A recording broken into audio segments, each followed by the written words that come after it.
Bonsoir Luc, bonsoir Audrey. Bonsoir Laurence, bonsoir à tous. Bonsoir. Audrey, pour ton parcours, tu es anthropologue indépendante et praticienne éclectique, c'est ainsi que tu te définis.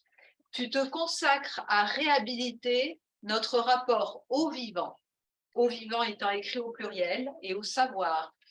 Tu décryptes notamment ce qui influence nos mentalités et nos modes de vie et comment évoluent nos identités collectives et individuelles. Ton approche singulière explore et relie notre monde contemporain à la diversité des cultures ancestrales. Parce que l'être humain est au service du vivant et non l'inverse, j'œuvre pour nous réconcilier intimement avec ce que nous sommes et notre environnement. C'est toi qui écris ça. Tu es également auteur auto-édité, tu le revendiques de plusieurs ouvrages, dont un des derniers, Renaissance Man, un conteur en théropie, ce n'est pas le dernier. Il est sorti en 2022 de mémoire. Tu es la marraine de ces deuxièmes rencontres, et quoi de plus naturel après le succès qui a été le tien l'an dernier. Et tu étais intervention au cours de laquelle tu as mis en lumière la mutation anthropologique que nous sommes en train de vivre. Merci, et je laisse Ivan présenter Luc. Luc, tu es docteur S-Sciences en biochimie et tu as passé quelques années à pister, alors je lis attentivement, l'inhibiteur d'enzymes dans des laboratoires de recherche à l'INRA puis à l'Université de San Francisco avant de t'interroger sur le pourquoi plutôt que de continuer à scruter le comment. Cette évolution t'a amené à d'autres recherches sur d'autres terrains de vie. Tu es aujourd'hui symboliste, astrologue, écrivain, conférencier, fondateur de l'Université du Symbole, et tu communiques notamment à travers ton site web « Réenchanter le monde ».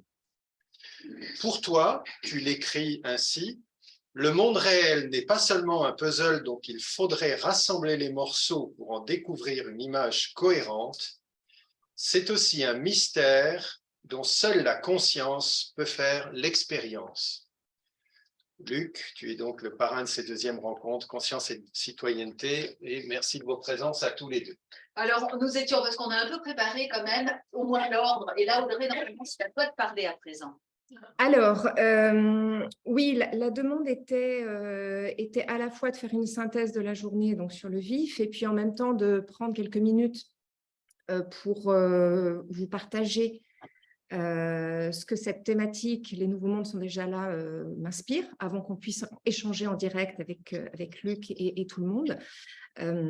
Donc, j'ai préparé en 3-4 minutes quelques éléments, et vous allez voir que ça résonne en partie avec ce qui s'est dit aujourd'hui. Donc, tout d'abord, pour reprendre un mot-clé de chacun des participants, ce que je retiens principalement de la journée, ce sont des témoignages avec cette sorte de mosaïque de rencontres, d'initiatives et de cheminements personnels et collectifs qui se sont mis en place. Isabelle Dufaux, je retiens la notion d'expérience avant l'intellectualisme. Frédéric Bosquet, je retiens la notion d'autonomie. Isabelle Bourgeois, je retiens la notion d'offrir sans s'imposer, hein, de faire sans avoir à convaincre pour autant.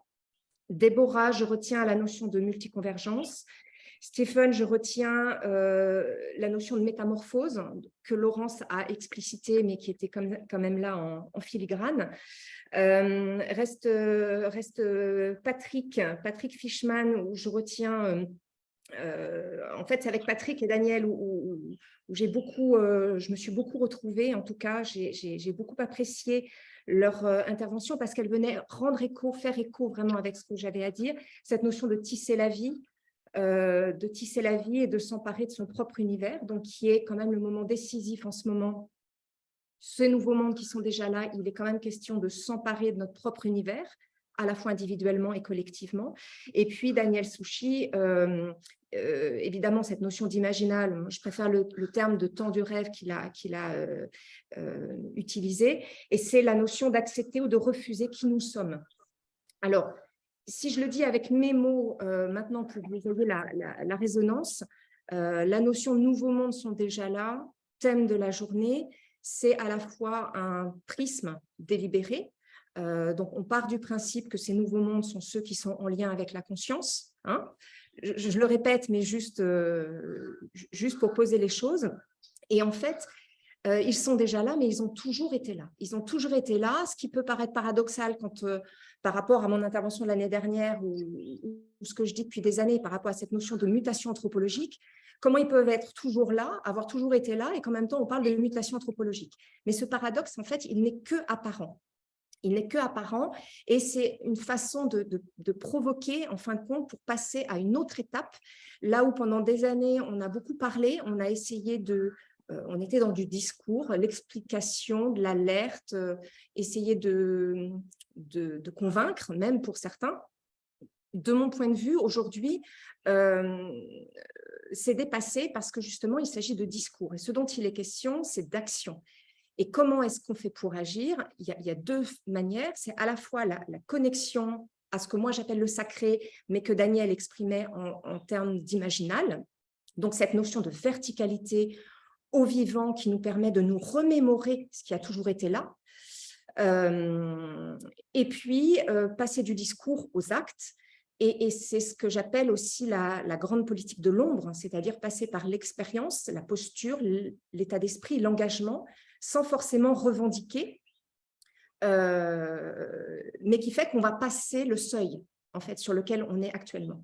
Et donc, ces nouveaux mondes, en lien avec cette notion de conscience, conscience et citoyenneté, ils sont là pour ceux qui sont dans le concret absolu, dans la matière, dans le pratico-pratique. Ils sont là pour ceux qui vont directement au cœur des choses, qui sont dans la connexion, dans l'imaginal, si je reprends encore le terme de ce matin. Et ils s'ouvrent aussi à ceux qui ne sont pas stoppés par l'illusion du confort, qui, d'une certaine manière, nous déshumanise. Et le seuil sur lequel on est, c'est justement celui-là. Est-ce qu'on accepte de continuer de se déshumaniser ou de se laisser être déshumanisé, ou est-ce qu'on reprend la main pour se réhumaniser? Et là, je parle de ce qui se passe dans la société occidentalisée globalement. Donc, il y a quelque chose de radical, d'utopiste, mais en même temps de très simple, de très, très simple. Et pourquoi est-ce qu'il s'agit d'agir et d'arrêter de parler? C'est justement pour rebondir et se réhumaniser, ou en tout cas arrêter de perdre de plus en plus en humanité.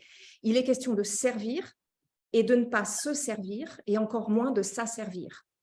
La notion vraiment, c'est servir quelque chose. Servir quoi? Servir ce que je veux, servir ce à quoi j'aspire, servir par le fait de faire ce que j'ai à faire. Rien de plus.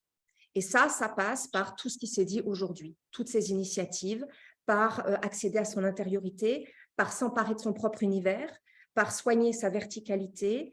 Et c'est ça le nouveau monde, enfin. C'est nourrir l'humanité et pas nourrir l'asservissement. Et ce n'est pas une option. C'est ce que je voulais dire sur le sujet.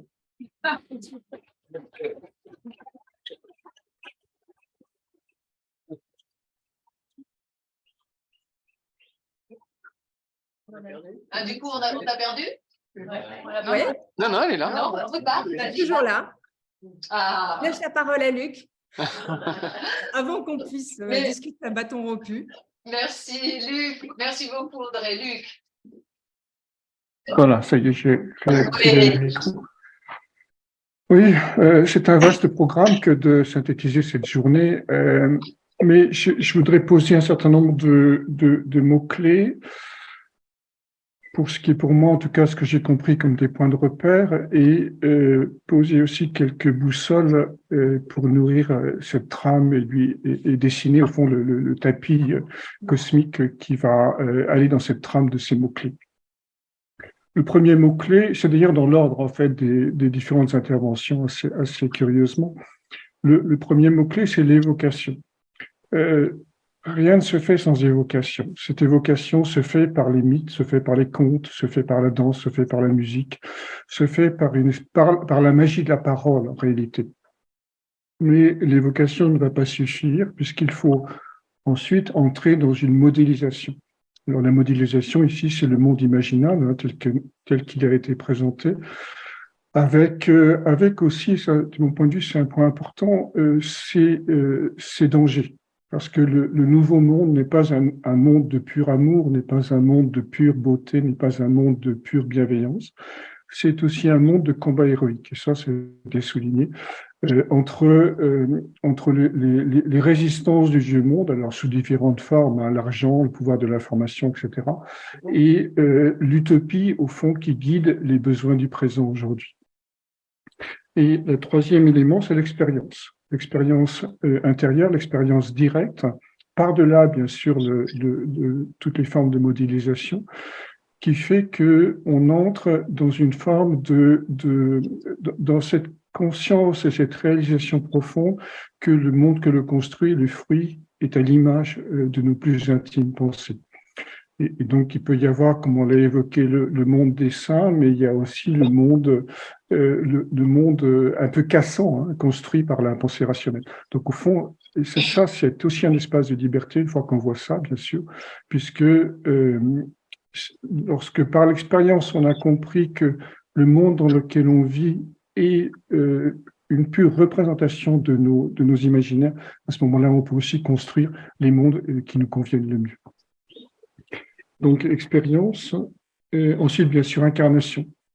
Alors, incarnation dans tous les écosystèmes, mais j'ai envie de dire les écosystèmes au sens écologique, au sens économique, avec l'élaboration, comme on l'a dit, d'un nouveau modèle économique en relation avec ceux du vieux monde, mais pour opérer la transformation. Et puis aussi, quelque part, en écho au sens de la nymphe qui porte ce nom, hein, c'est-à-dire en écho de notre vie intérieure. En réalité, j'ai bien aimé cette image de l'arc, hein, dont on tire sur la corde vers l'intérieur, donc avant de lancer la flèche vers l'extérieur. Et que du coup, les mots clés du nouveau monde, dont on parlait peu avant, mais qui évidemment ont toujours existé, amour, spiritualité, méditation, sont la contrepartie intérieure de la transformation extérieure que l'on veut mettre en place. Donc, incarnation et deux autres termes que je voudrais ajouter ici, diffusion. Et diffusion à travers, on a eu un exposé sur les médias aujourd'hui, donc diffusion à travers de nouveaux médias et surtout ne pas alimenter les vieux médias par notre attention, parce que c'est ça où est leur pouvoir en réalité, hein, c'est l'attention qu'on leur porte. Et enfin, régénération qui commence à se mettre en place, c'est-à-dire régénération à travers des actions concrètes, mais aussi régénération à travers la diffusion de l'information afin que ces nouveaux mondes émergents, hein, je ne sais pas s'ils sont là, mais en tout cas ils sont émergents, puissent faire tache d'huile et en fait être le vrai virus de la transformation sociale. Donc voilà, ça c'est les 4, il y en a 6 ou 7, je ne sais plus, la trame que j'ai retenue de cette journée, avec plusieurs boussoles. Je vais être assez bref là-dessus, mais la boussole de la joie, évidemment, qui est essentielle parce que écouter, alors la joie du cœur, hein, pas la joie de la fête, mais la joie sans cause, la joie qui est née du fait d'avoir le sentiment profond d'accomplir ce qu'on a à accomplir en tant qu'être humain particulier, toujours dans cette relation un peu complexe, mais qu'on a un petit peu développée entre l'individu et la société, entre le citoyen et les relations au monde, hein, et l'individu et la citoyenneté. Première figure, donc la joie. Deuxième, l'amour. Mais l'amour, on sait aussi que c'est un grand mystère dont il s'agit peut-être simplement de se laisser fluer dessus, hein, sans le mettre en définition. Ce serait l'enfermer dans une trame le sortir hors de sa nature, c'est-à-dire hors de son mystère. Le troisième fil, c'est suivre son utopie, comme on l'a vu dans un certain nombre de films, hein, au risque d'en mourir, comme cette personne qui a parti en tonneau ou traversé l'Atlantique à la rame et qui en est morte, mais au moins, comme on l'a dit, elle est sortie par la grande porte en suivant son utopie. Et enfin, ce dernier fil sur lequel je reviens, qui est le combat héroïque. Hein. Encore une fois, les nouveaux mondes. Et là, c'est une chose dont on a peu parlé, demande pas seulement une vision, ne demande pas seulement de la bienveillance du cœur, mais il demande aussi de la puissance. Puissance et de la volonté, c'est-à-dire le juste vouloir de l'auto-transformation, de la métamorphose, et la puissance qui nous traverse et qui nous permet d'être un point d'ancrage, un point de verticalité dans ces nouveaux mondes qui sont en train de se construire. Merci à tous les deux. Marie, est-ce qu'il y a des remarques dans le chat ou des commentaires? Alors, il y a un commentaire qui peut résumer d'autres, donc je vais le lire, c'est celui de Jacques. Comme être humain multicasquette, il est essentiel d'affirmer haut et fort que les sciences et les technologies doivent être au service de la pleine humanité joyeuse, qu'on peut appeler fraternité, et non l'inverse, avec le triste transhumanisme en horizon.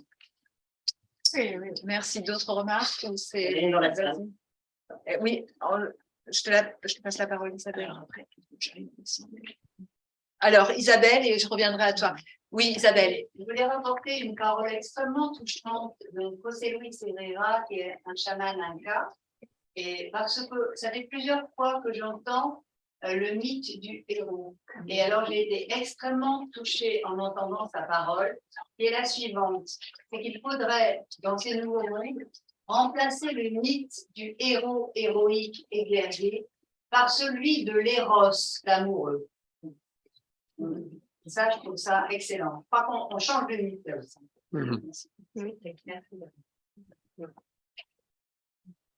Dans ces nouveaux mondes, quelle est la place de la pensée? Parce qu'à un certain moment, on dit, bon, on est enfermé dans le mental, le corps, le cœur, les émotions, le spirituel, puis le mental nous enferme, etc. Pour autant, le mental, effectivement, nous renvoie à la pensée. Donc, quelle est cette pensée éclairée par ces autres dimensions qui nous attend ou qui est en germe pour les nouveaux mondes? Est-ce qu'elle commence à exister? Existe-t-elle? Est-elle en germe? La voyez-vous poindre, cette pensée nouvelle qui va nous permettre, parce que la pensée permet de construire quelque chose de radicalement différent? Peut-on construire les nouveaux mondes avec une pensée régénérée? On est passé d'une pensée cartésienne à une pensée complexe aujourd'hui, notamment avec les travaux d'Edgar Morin. Maintenant, après, l'étape suivante, c'est vraiment de décloisonner, c'est-à-dire on commence à décloisonner l'intelligence du corps, ce que disait Déborah, l'intelligence du corps, l'intelligence du cœur, l'intelligence spirituelle et l'intelligence des nouveaux paradigmes. Donc, il me semble qu'au fond, plus on décloisonne, plus ces différents types d'intelligence vont s'interféconder et produire du radicalement nouveau en réalité. Et on ne peut pas dire quoi aujourd'hui. Sans doute parce que ce n'est pas assez décloisonné, mais aussi parce que les besoins du temps changent en permanence. Donc, je crois que, et notamment l'intelligence spirituelle, c'est elle qui va percevoir les besoins du futur et les ancrer dans le présent. Et ça, c'est un mouvement permanent. Donc, je ne sais pas si je réponds à la question, mais en tout cas, le mot-clé me semble être le décloisonnement de toutes nos manières d'être aujourd'hui. La complexité à décloisonner, merci cher Edgar Morin, et là c'est comme s'il fallait mettre du vivant dans le décloisonnement, et vous faites partie des rares intellectuels, si je peux me permettre de vous appeler comme ça, qui commencent à œuvrer en ce sens-là. Merci à vous. Voilà, on régénère la complexité maintenant, on met du vivant dans la complexité. Audrey, oui. Par rapport à ton rapport à l'invisible, au sensible, au sacré dans la pensée, qu'est-ce que tu peux nous dire? Alors, elle est compliquée, votre question à tous les deux. Oui, bien sûr, désolée. Non, mais elle est compliquée parce qu'elle est passionnante et qu'on pourrait la prendre par plein de portes d'entrée différentes. Donc, si je devais faire un choix, en me basant sur ma propre expérience, moi, j'ai commencé avec l'étude de la civilisation indienne, extrêmement spirituelle. Après, pour faire court, j'ai été voir chez les natifs d'Amérique du Nord, notamment les Hopis, l'ouvrage Renaissance Man dont tu parlais tout à l'heure. Je suis maintenant en Afrique et même si je réside à Abidjan, je passe le maximum de temps en brousse, on va dire. Et là, le rapport au monde plus grand, le fait d'être en connexion avec le vivant, non domestiqué et sur lequel on n'a pas de maîtrise et on n'a pas de contrôle, mais à qui l'on doit obéir, même s'il y a toujours une part de mystère, c'est quotidien. C'est-à-dire que c'est à la fois extrêmement simple et en même temps, c'est une discipline quotidienne extrêmement exigeante. Si je reprends des phrases qui ont été dites par plusieurs dits peuples natifs, l'idée principale, c'est l'homme occidentalisé s'est égaré en chemin. Il nous manque aujourd'hui des rites de passage individuels, il nous manque aujourd'hui des rites de passage collectifs, il nous manque aujourd'hui dans notre civilisation occidentalisée des rites de passage nous permettant des initiations pour nous relier, pour réhabiliter, pour soigner. C'est-à-dire que là où ces peuples premiers soignent leur lien au sacré, nous devons le réhabiliter. Donc, c'est un travail supplémentaire à faire. C'est pour ça que je parlais de remémoration, c'est pour ça que je parlais de mutation anthropologique. C'est à la fois, on savait faire, mais on ne sait plus faire. Donc, il faut réapprendre à faire.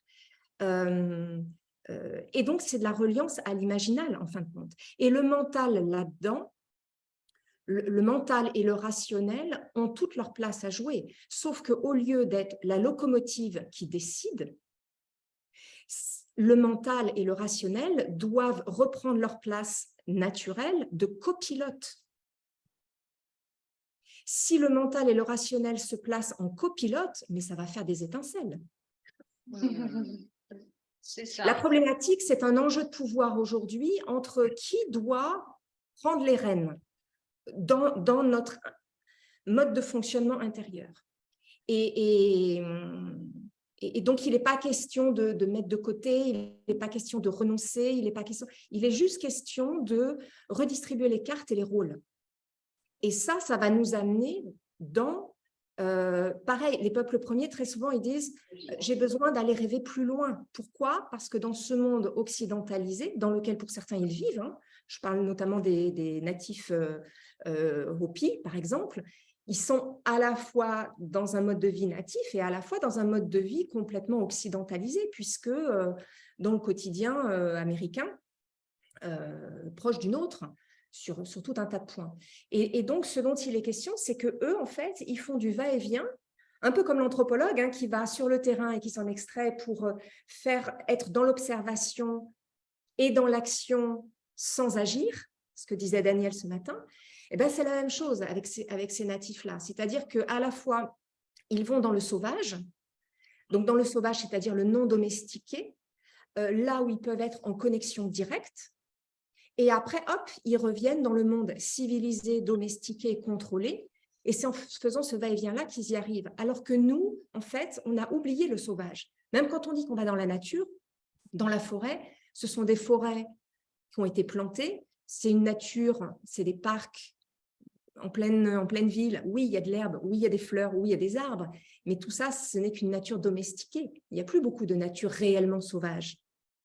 Donc, on n'a plus l'habitude d'être dans le sauvage et de se laisser aller à ce flot de sauvage, à reprendre notre place et donc à reprendre ce flux qui nous permet de communiquer justement sur d'autres niveaux. D'où l'importance de cette verticalité dont je parlais, d'où l'importance de l'oralité, d'où l'importance des contes, des mythes, etc., qui pour nous sont quand même malheureusement relayés depuis trop longtemps, parce qu'on cherche à intellectualiser. D'où l'avantage de personnes comme Patrick, par exemple, qui ce matin nous l'a merveilleusement bien montré, cette importance de l'oralité, de se laisser aller. On entend les mots, on entend la musique, mais tout le principe actif se passe à d'autres étages. On ne le comprend pas, mais ça agit sur nous. Et c'est de ça dont il est question, à mon avis. Est-ce que j'ai répondu? Ah, mais tu as éclairé, merci, ma question que je couperai, je pense, au montage. Un grand merci pour ça. Et je retiens notamment dans tout ce que vous nous avez proposé, Audrey, cette idée de mental en copilote et non plus en pilote, qui est à la fois un enjeu de civilisation et un enjeu personnel. À l'échelle de la civilisation, ça ne fonctionnera que si ça fonctionne à l'échelle individuelle. Alors, une autre question que nous avions évoquée en préparation, c'est la question des grands cycles, parce que pour nous, c'est énorme, et quand on regarde de notre position, de notre ligne de temps terrestre, ah ouais, on est en métamorphose, on va sauter, on passe au nouveau monde, mais à l'échelle des cycles, des grands cycles civilisationnels, voire des cycles de l'humanité, voire des cycles de l'univers, peut-être que c'est un tout petit passage et que quelque chose est déjà écrit ou l'invitation est déjà posée à l'échelle de ces cycles-là. Comment on resitue cette idée de passage de monde nouveau au prisme des grands cycles? Peut-être Luc en premier. On est où là en fait à l'échelle des grands cycles? Je pense qu'on est dans une mutation ontologique, c'est-à-dire on est rentré dans la 6e grande extinction à une vitesse effroyable. Donc on n'est pas dans une crisette, qui serait une crise économique, une crise politique ou une crise.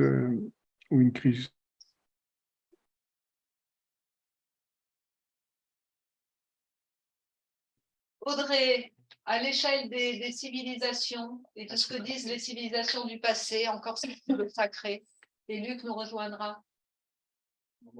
C'est un petit peu ce qui était exprimé ce matin à un moment. En fait, on est en train de naviguer sur plusieurs temporalités qui jouent les unes avec les autres. Donc, on a l'habitude de notre temporalité linéaire, mais il y a aussi une temporalité cyclique, il y a une temporalité en spirale, il y a une temporalité qui navigue entre le futur, le passé, etc. Il y a énormément de temporalités différentes. Donc, il y a des choses qui, parce qu'on est en partie dans une temporalité cyclique, il y a des choses qui sont prévisibles. On le voit avec certaines approches dites astrologiques, parce que toutes les langues ne sont pas d'accord avec ce terme-là, mais c'est ce dont il est question, en fin de compte. C'est d'identifier les forces à l'œuvre, les tendances, les propensions, qui permettent de savoir quand est-ce qu'il y a un renouveau, quand est-ce qu'il y a un retour à quelque chose qui a déjà eu lieu auparavant. D'une autre manière, c'est aussi ce que nos mythes et nos mythologies expliquent avec les prophéties, et là, elles sont toutes d'accord pour dire qu'il y a à nouveau une période de choix qui se profile à l'horizon. Alors, c'est toujours difficile avec les dates, etc. Et puis, ce n'est pas forcément l'enjeu.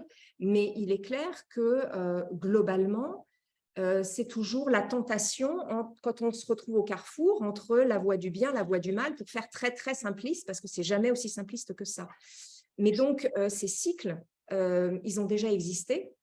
Et là, on est à nouveau dedans, dans ces périodes de choix. Sur quoi est-ce que l'on va s'engager? Qu'est-ce que l'on choisit, et individuellement et collectivement. Et c'est ce qu'expliquent très bien les prophéties, notamment qu'on retrouve un peu partout. Nous voilà confrontés au choix avec le mental en copilote. Luc, nous sommes ravis que tu sois revenu. Alors, les grands cycles, où sommes-nous par rapport aux grands cycles? Oui, je suis désolé, mon ordinateur en a profité pour faire une crise de batterie.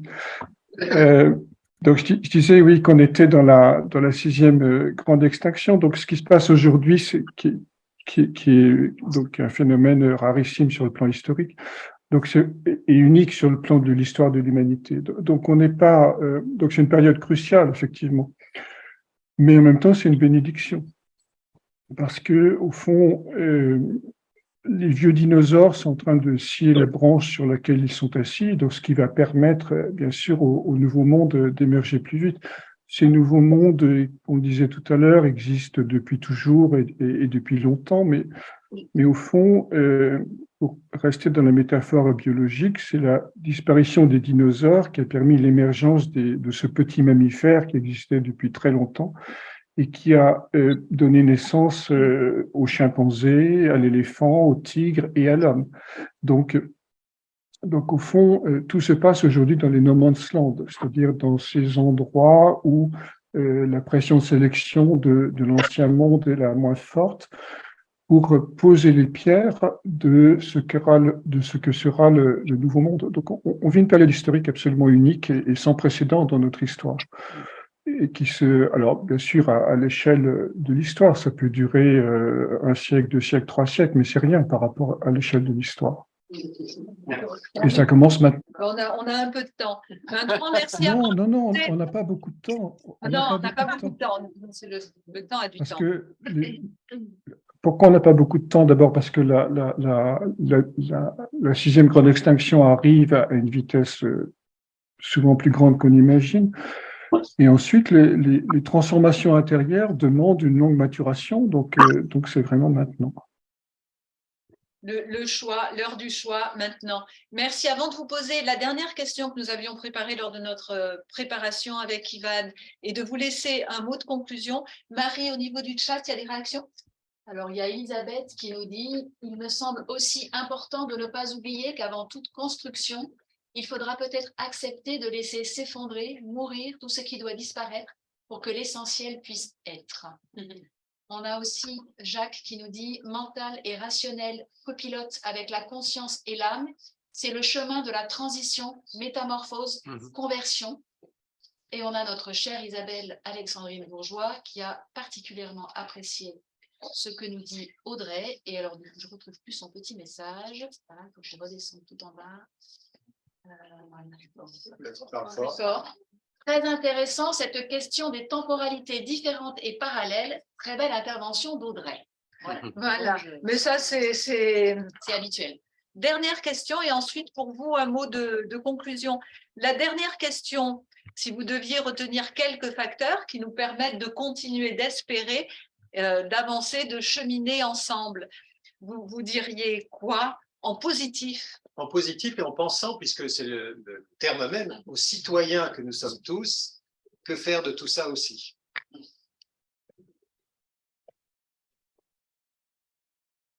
C'est à nous deux que vous posez la question. Ah bah oui. Alors, quelque chose que j'avais pu, je crois, dire l'année dernière, en fait, c'est qu'on n'est pas seul. C'est-à-dire que c'est vraiment comme des îlots, comme un archipel. Il y a plein de personnes qui agissent, mais qui agissent dans l'ombre. Et donc, c'est bon à savoir, déjà. Et après, moi, le deuxième levier que je vois, qui porte, qui donne espoir, c'est de voir l'engagement et l'activisme qui n'est pas forcément politisé, mais l'activisme de très jeunes qui ne sont même pas encore forcément des jeunes adultes, mais d'enfants qui ne se laissent pas démonter. Et donc, quand on voit ça, et ça, il y en a partout, au niveau local, et même certains qui arrivent à faire parler d'eux au-delà des frontières de leur pays.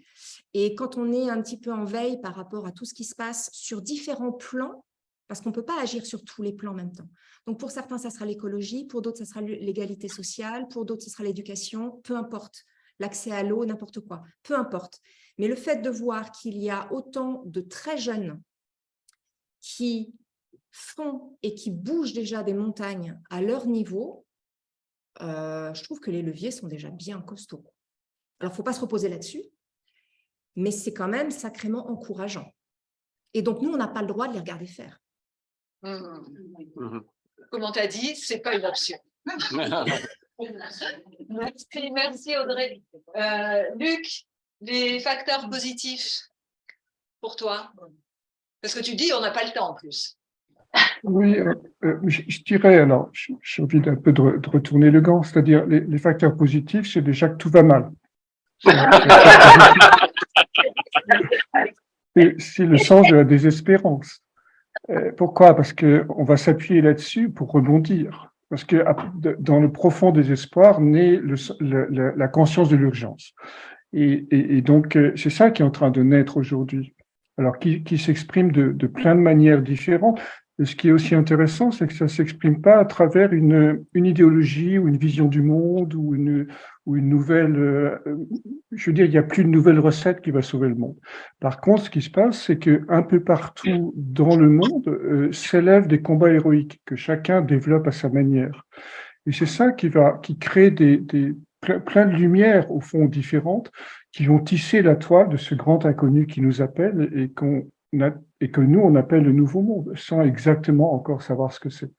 Donc, ce que je veux dire, c'est que ce qui est encourageant ici, c'est qu'à partir de cette trame de désespoir ou de tristesse que tout le monde sent, il y a un grand nombre de gens partout dans le monde qui se lèvent et qui portent le flambeau de ce qu'ils ont profondément dans leur cœur. Le chemin du héros, le chemin des héroïnes, nous sommes dessus, en fait, et nous le construisons. Un grand merci. Y a-t-il encore des réactions? Il y a juste là, Jacques, qui nous dit « Levier majeur enthousiaste de transition expérimentée, c'est l'accompagnement des jeunes générations par la génération des grands-parents expérimentés et disponibles pour qu'ils soient écoutés, prennent le relais et le pouvoir. » L'intergénérationnel, merci. J'avais envie de dire un mot de mon mot de synthèse qui était la politique héroïque de l'amour. Parce que tout à l'heure, tu as insisté sur les roses et Luc nous a emmenés dans quelque chose de très fort. Donc, c'est ça, c'est héros du quotidien, mais mu par autre chose. C'est ça que moi je dis avec vous en ce moment. La politique héroïque de l'amour. Nous sommes. C'est beau. C'est beau. Là, notez-le. On va sortir. La politique héroïque de l'amour. Ça va nous être utile, je sens. Merci à tous les deux. Juste une phrase, un mot de conclusion. On va passer à la dernière étape qui nous sera proposée par Marie. La dernière étape de cette journée. Luc, Audrey, un mot pour partager. Vraiment, nous vous remercions vraiment très, très chaleureusement et nous vous réapplaudirons après votre mot de conclusion pour cela. Je vais commencer, si tu permets, Luc. Ce sur quoi je voulais appuyer, c'est le fait que cette mutation anthropologique dont je parle, elle est de toute façon sous-estimée. Donc, les actions, les intentions, les postures, l'état d'esprit que chacun de nous peut avoir ont besoin de ne pas s'accrocher au cadre dans lequel on a l'habitude d'agir. Osons être utopistes, en fin de compte, parce que tout ça va voler en éclats. Donc, on est de toute façon dans un moment où on doit accepter le fait que tous nos points de repère s'effritent. Et c'est ce qu'on vit déjà depuis un certain temps. Et donc ça va s'accélérer. Donc, à partir de là, on peut se dire, mince, la peur du vide, qu'est-ce que je fais, où est-ce que je m'agrippe? Et puis, on peut se dire, OK, je laisse aller. C'est dans le dessin animé Nemo, c'est Dory qui à un moment est avalée par la baleine et elle dit au père de Nemo qui s'accroche à la langue de la baleine et il lui dit mais laisse faire. Et puis dès qu'il laisse faire, ça y est, il est libéré en fait. Et c'est exactement de ça dont il est question en ce moment. C'est dommage que je n'ai pas le film là pour montrer parce que c'est vraiment très très parlant. Donc j'entends quand vous dites l'aspect héroïque, voyage du héros, etc., mais nous ne sommes que des hommes simples. Et ce dont il est question, c'est d'un peu d'intégrité et d'un peu de dignité. Ce n'est pas forcément d'être héroïque. Le fait d'être héroïque peut se faire avec des gestes simples, simplement d'être en accord avec soi. Ce n'est pas forcément d'aller chercher des choses grandioses. Voilà, je ne sais pas si ça fait sens par rapport à ce que vous dites. La simplicité héroïque, notez-le aussi. Merci Audrey. On peut te retrouver sur ton site en actualité sur Audrey Chapeau, AUDREY, chapeau CHAPOT.com. Quelle est ton actualité et y a-t-il un livre particulier que tu pourrais nous présenter là? Tu avais parlé de Renaissance Man. Oh oui, que j'ai adoré. Que voilà, tu aimais bien. Le dernier, c'est la réédition de l'Esprit des mots que j'avais publié il y a 4 ans et qui a été réédité cette année. Ensuite, en actualité, il y a un livre justement sur le mutation anthropologique que j'aimerais bien pouvoir sortir au premier semestre 2023. Sinon, je serai en France en février, très rapidement, mais quand même un petit peu. Et puis, j'ai des projets avec des ouvrages sur l'Afrique et sur la notion d'oralité, de sacré, de reliance, etc., spécifique à ce qui se passe ici. Merci Audrey, merci beaucoup. Merci.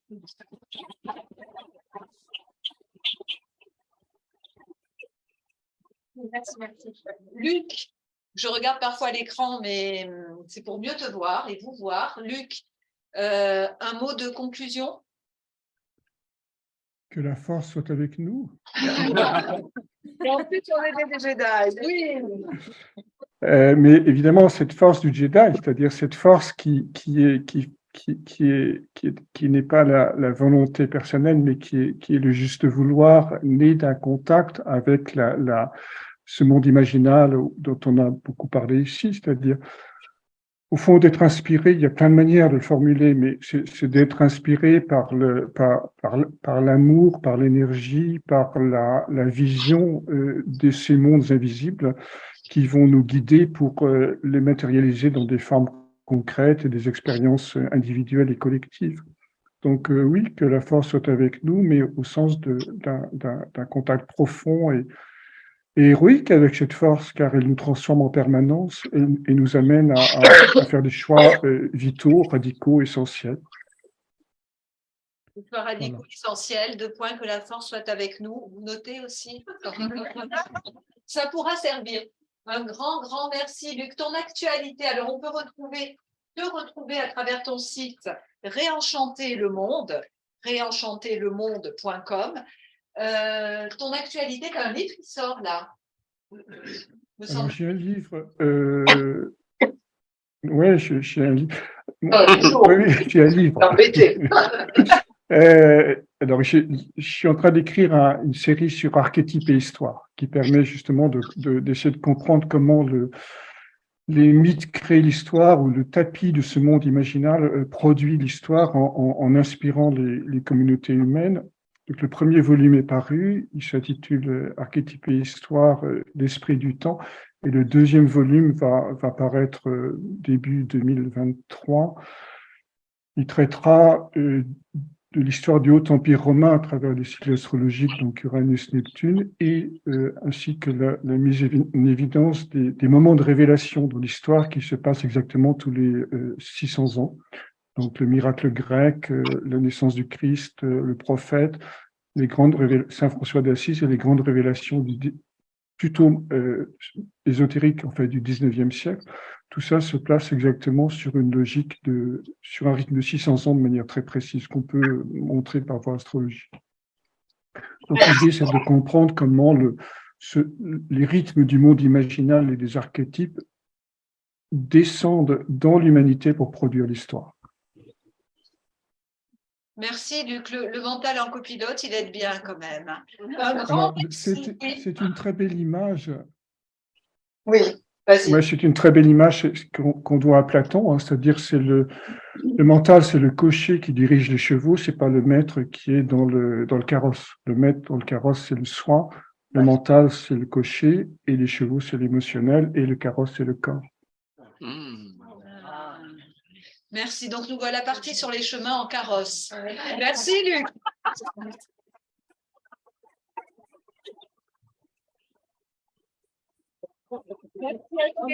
Ivan, nous, on n'aura plus beaucoup l'occasion de dire des choses, puisque maintenant Marie va proposer la séquence à la fois conclusive et mise en perspective. Tu veux dire quelque chose? Quand j'ai tout dit, moi, la politique héroïque de l'amour, ce sera ma phrase de la journée. Je crois que tout est dit. Moi, surtout, ce que je vis avec vous, et c'est ça aussi les nouveaux mondes, il y a ce qu'on dit, mais il y a ce qui se passe, comme ça nous a été si bien expliqué. Et ce qui se passe, c'est ça qui va rester. Ce qui est en train de se passer là, en ce moment-là, que nous voyons, mais surtout que nous ne voyons pas, mais que nous pouvons ressentir. Et ça, c'est extrêmement fort. Et c'est ça que je vis avec vous. Donc, je veux pas en dire. Nous tissons dans l'invisible et nous co-construisons dans l'invisible.